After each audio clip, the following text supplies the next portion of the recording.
Mesdames, Messieurs, chers téléspectateurs, merci de suivre le programme de la télévision nationale. 20 avril 2021, 20 avril 2022, cela fait exactement un an. Ce jour, les Tchadiens ont, à travers l'ONAMA, appris le décès du maréchal du Tchad, Idriss Déby Itno. Depuis cette date, le pays a entamé une phase de transition de 18 mois qui dirige le général Mohamed Idriss Déby Itno. Un an après, nous recevons sur ce plateau Abdourahmane Koulamala, homme politique, homme de culture, communicateur et actuel ministre de la Communication, porte-parole du gouvernement. Bonsoir, monsieur le ministre. Bonsoir, monsieur. Avec vous, nous allons tenter de connaître la personne d'Idriss Déby Itno, car vous étiez l'un de ses proches collaborateurs. Vous vous êtes rébellé contre lui, contre le système. Quelques années après, vous êtes revenu travailler avec lui jusqu'à sa mort. C'est exact? Tout à fait.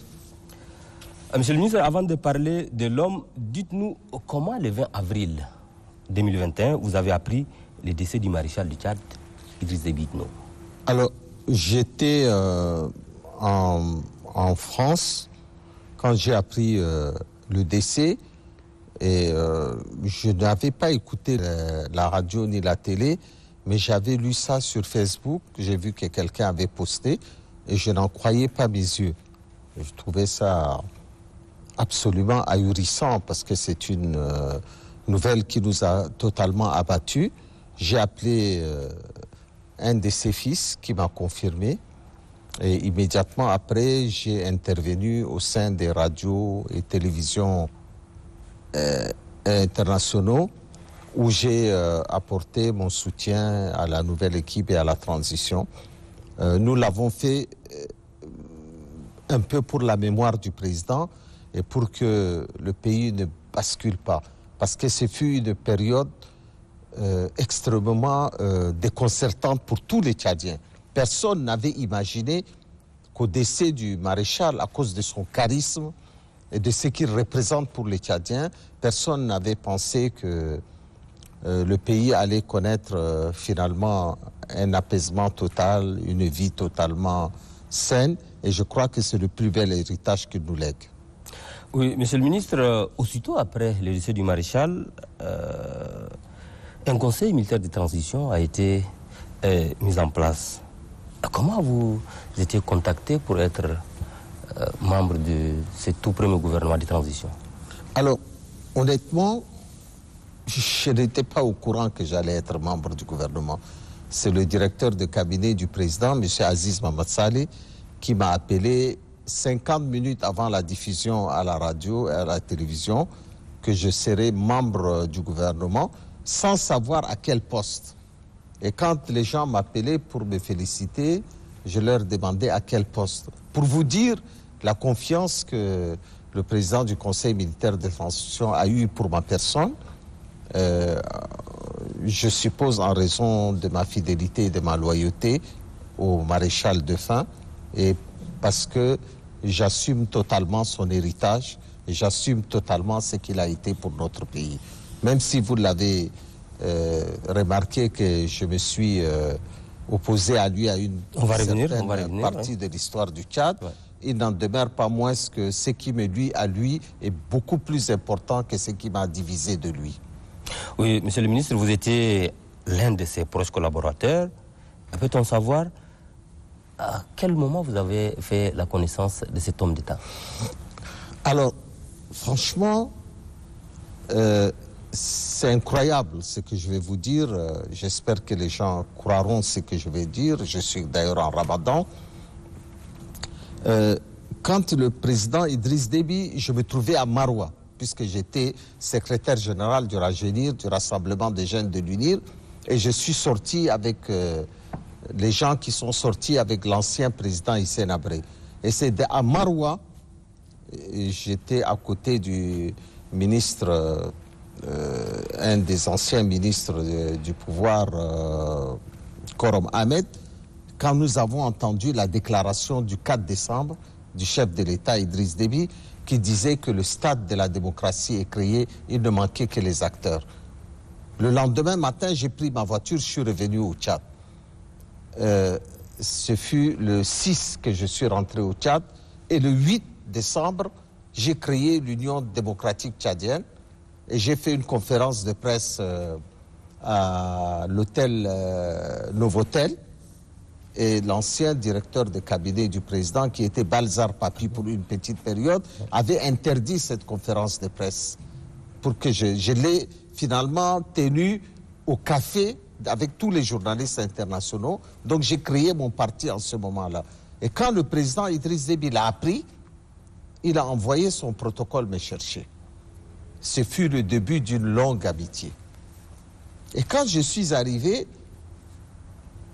j'étais tellement gêné que je voulais me débiner un peu en lui disant, oui, bon, il ne faut pas prendre les choses à la lettre. Bon, comme vous l'avez dit, j'essayais, c'est la première fois que j'étais en face d'un chef de l'État.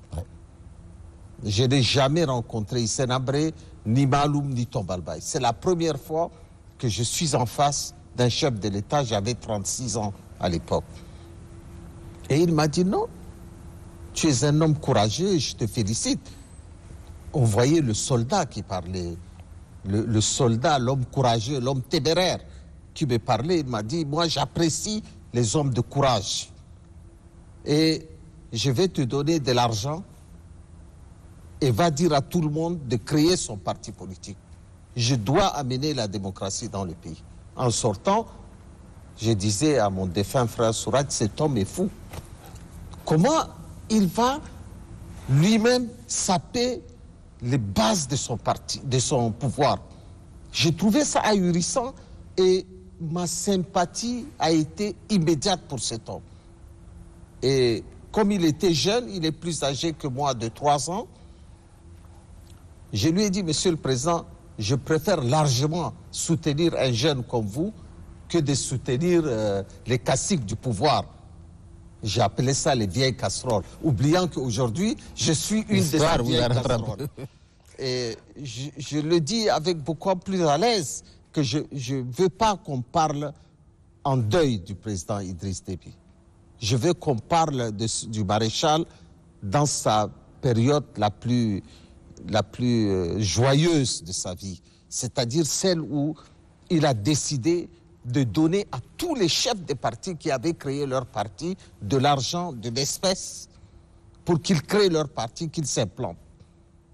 Moi, personnellement, il m'avait donné la somme de 5 millions de francs CFA, qui constituait une grosse somme à l'époque.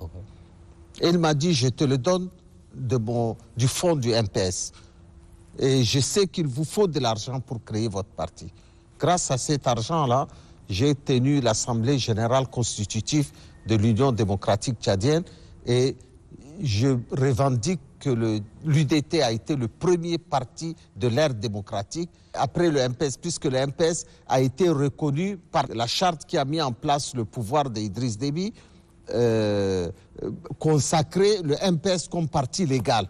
Et le deuxième parti légal, le deuxième parti qui s'est créé après le MPS, ça a été l'UDT, puisqu'il a été créé le 8 décembre. Je pourrais même dire avant le MPS, puisque en ce moment-là, je n'étais pas un parti légalisé. Je me suis fait légaliser plus tard, en 1992, mais c'est-à-dire 1 an après, quand il y a eu la charte des partis politiques.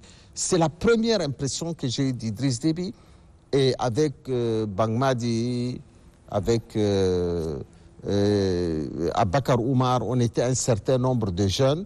Nous avons décidé de soutenir Idriss Déby dans son action pour la démocratie au Tchad et j'en suis fier parce que cet homme était un homme exceptionnel. Exceptionnel par sa gentillesse et surtout par sa générosité. J'ai rencontré très peu de Tchadiens aussi généreux qu'Idriss Déby. Et c'est un homme qui a un cœur incroyable.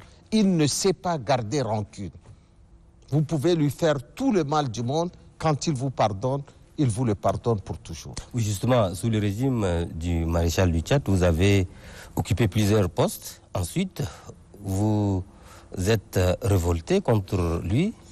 Dites-nous, qu'est-ce qui s'est passé? Vous savez, les hommes politiques ont un défaut.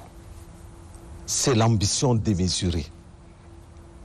À un moment donné, j'ai eu des conflits avec le président.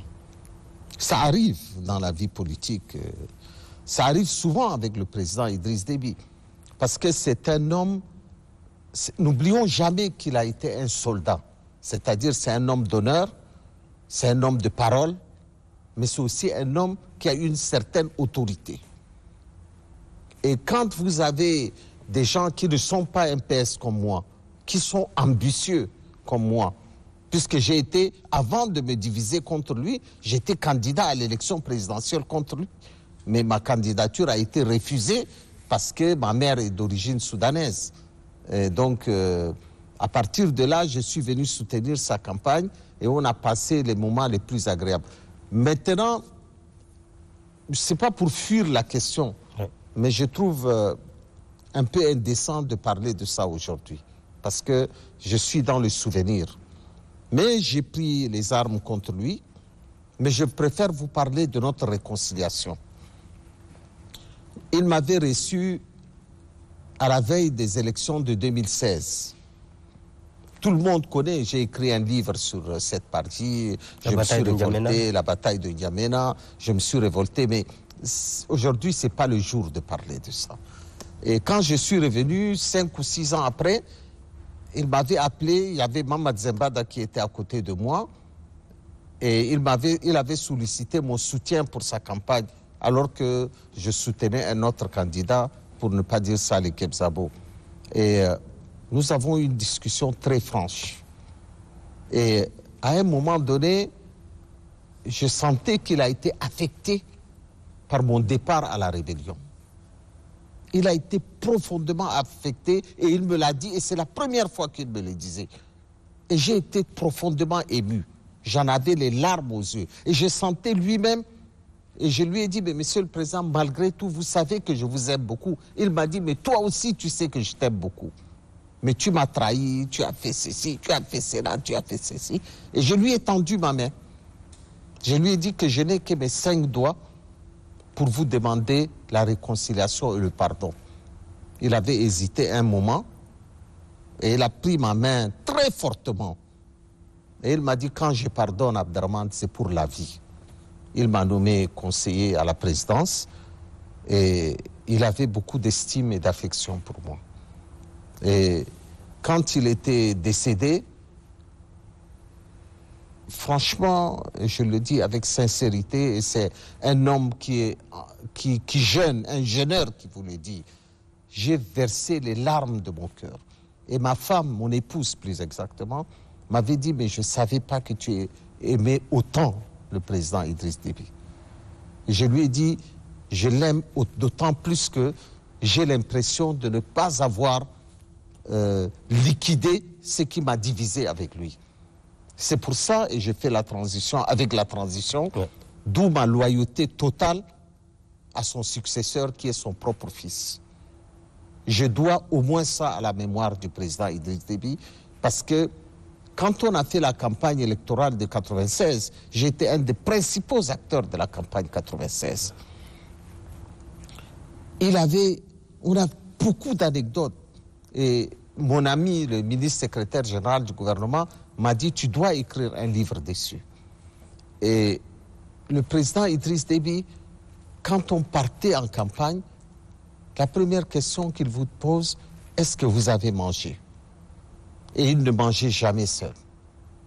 Quand on faisait des longs périples en voiture, quand il ne nous voyait pas, parce que les militaires, ils filent, il arrêtait le convoi pour savoir si tout le monde venait. Et il était d'une simplicité incroyable. Et moi, je le taquinais beaucoup. Et il aimait se faire taquiner par moi. Beaucoup de gens disent, le président Idriss Déby n'aime pas qu'on lui dise la vérité. Je n'ai jamais vu un homme qui aime la vérité comme le président Idriss Déby. En conseil de ministres, j'ai fait partie, et beaucoup de membres du gouvernement de 96 comme 93 savent que j'ai toujours dit la vérité, même en conseil des ministres. Et il avait une haute estime de ma personne. Parce qu'il me disait toujours qu'un homme d'État gouverne avec les mauvaises nouvelles. Mais, vous savez, mon père, qui est un grand homme politique, disait souvent que les hommes politiques n'ont que 2 oreilles. Une pour écouter les mensonges et une pour écouter les flatteries. Et les flatteurs et les menteurs ont pris dessus sur les personnes qui disent la vérité. Et quelquefois, et je lui ai dit juste avant sa mort, qu'il fallait qu'il revienne à ses fondamentaux, c'est-à-dire d'écouter ce qui ne va pas. À un moment donné, j'ai toujours tendance à dire que les chefs d'État sont des demi-dieux. Avec un bic de 100 francs, il peut changer le cours de l'histoire. Et c'est un énorme pouvoir que d'être président de la République. Et pendant 30 ans, cet homme a dirigé le Tchad avec brio. Il a resserré notre unité. Il a mis en place un processus démocratique, l'un des plus importants d'Afrique. Nous avons le pays où la liberté d'expression, sous son règne, était le mieux partagée. Il y avait des dérives. Il serait malhonnête de dire qu'il n'y avait pas de dérives.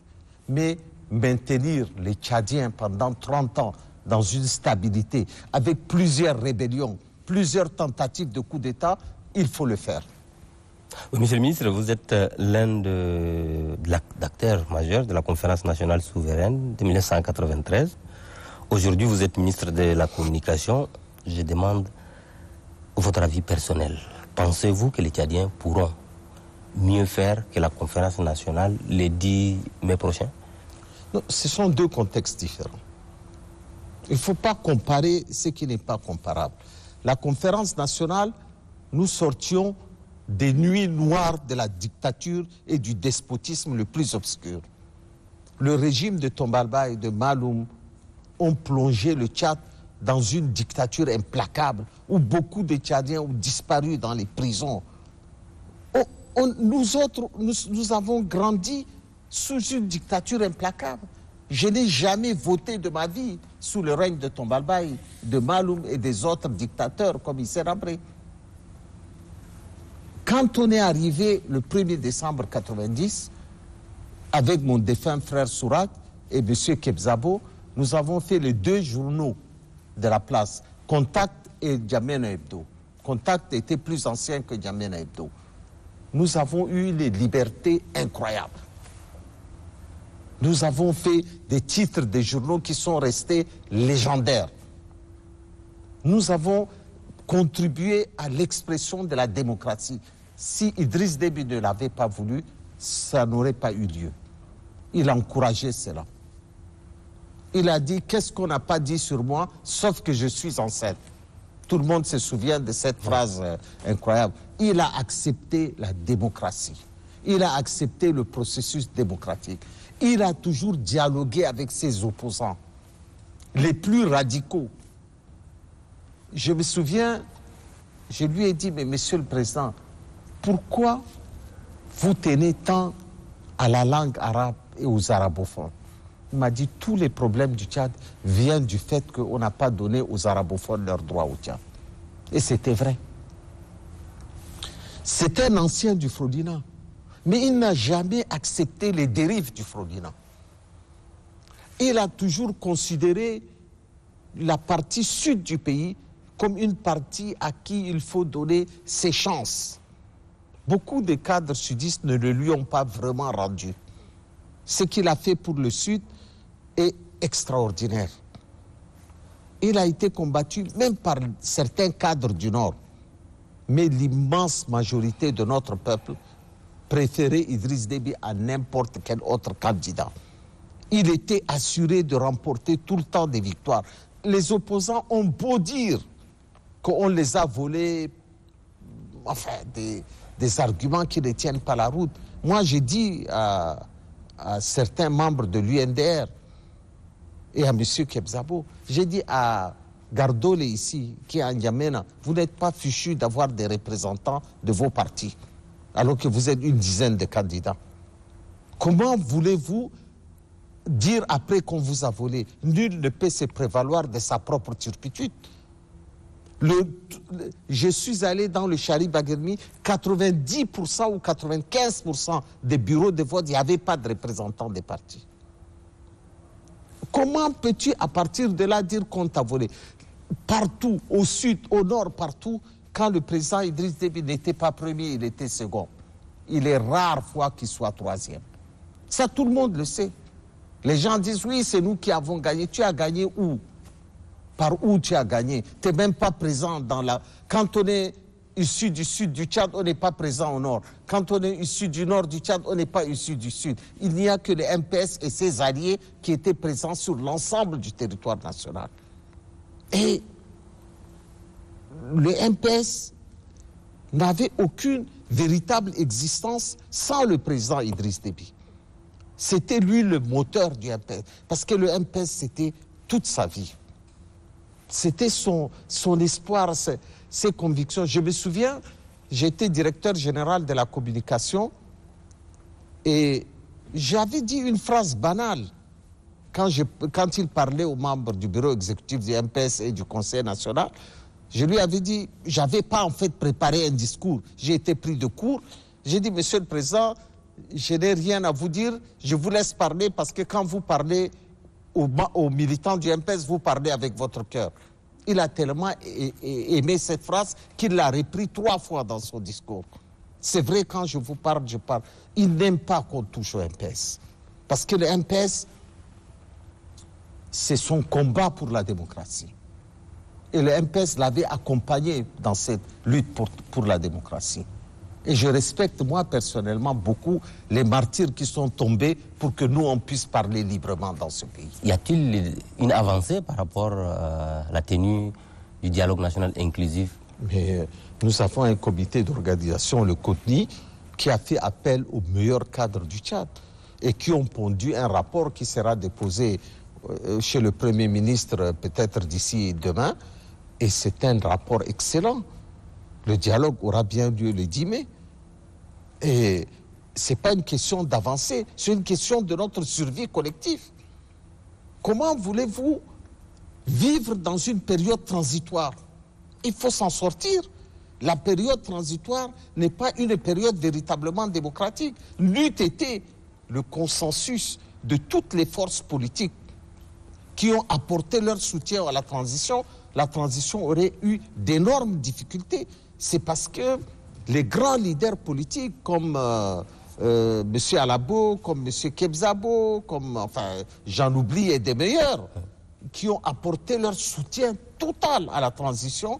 Le Premier ministre actuel, qui est un homme d'une grande légitimité, qui a fait des pourcentage incroyable dans les élections présidentielles. Tout ce monde-là s'est retrouvé autour du président Mahamat. On a beaucoup parlé du président Idriss Déby et je peux vous dire qu'il a un digne successeur. Le PCMT actuel, c'est d'un niveau supérieur. J'en parle d'autant plus à l'aise que c'est quelqu'un que j'estime beaucoup, que j'affectionne beaucoup. Pourquoi? Parce qu'il a de la compassion pour les Tchadiens. Il aime son peuple. Il veut le meilleur pour les populations tchadiennes. Je crois que le Tchad a de la chance de le trouver à la succession d'Idriss Déby. Ce fut la merveilleuse idée de lui confier les destinées du pays. D'ailleurs, ce qu'il est en train de faire prouve à suffisance la maturité qu'il a. Ce n'est pas pour rien, il a été 8 ans directeur général de la DGSI et il a acquis une expérience, diriger une armée et de surcroît une armée qui s'occupe des institutions de la République n'est pas donné à tout le monde pendant 8 ans. Et il a fait preuve de sagesse, enfin de compréhension. Et chaque fois, il maintient l'ordre de démocratiser la presse. D'ailleurs, je répercute souvent cela. Oui, Monsieur le ministre, nous sommes en train de nous acheminer vers la fin. Quels sont vos vœux pour le Tchad? Moi, je souhaite que la jeunesse tchadienne prenne le pouvoir. Elle est déjà au pouvoir. Nous allons les accompagner, nous autres, avec notre expérience, notre vécu, notre passé. Mais je souhaite que notre jeunesse puisse donner un nouveau rayonnement au Tchad. Qu'on sorte des divisions de nos ethnies, de nos régions. C'est dépassé. Nous sommes en 2022. Il y a encore des gens qui se disent « Je suis Sarah, je suis Gabay, je suis Goran, je suis Zakawa, je suis Baguirmien, je suis Hadjaray. » Mais on n'en a rien à cirer. On a un Tchad, un bien commun, un patrimoine incroyable. On a un des plus beaux pays du monde. Notre diversité et notre richesse Alors je m'adresse à la jeunesse tchadienne, qu'elle s'accapare le pouvoir à l'occasion de ces dialogues-là, qu'elle arrache le pouvoir et qu'elle aille de l'avant, parce que l'avenir lui appartient. Les plus belles choses sont en train d'arriver.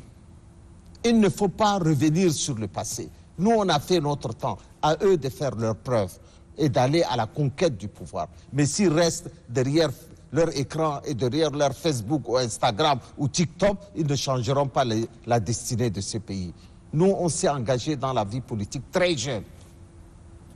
Nous savons, à 36 ans, j'ai été porte-parole de 14 partis politiques. C'est parce que j'ai fait de la politique une passion. Tant que vous n'avez pas une passion pour la politique, vous ne pouvez pas faire de la politique. Merci, monsieur le ministre, d'avoir accepté notre invitation. C'est moi qui vous remercie. Mesdames, Messieurs, chers téléspectateurs, je rappelle que nous avons reçu le ministre de la Communication, porte-parole du gouvernement, Abdourahmane Koulamalla. C'est à l'occasion de l'an 1 du décès du maréchal du Tchad, Idriss Déby Itno. Bonne suite des programmes de la télévision nationale.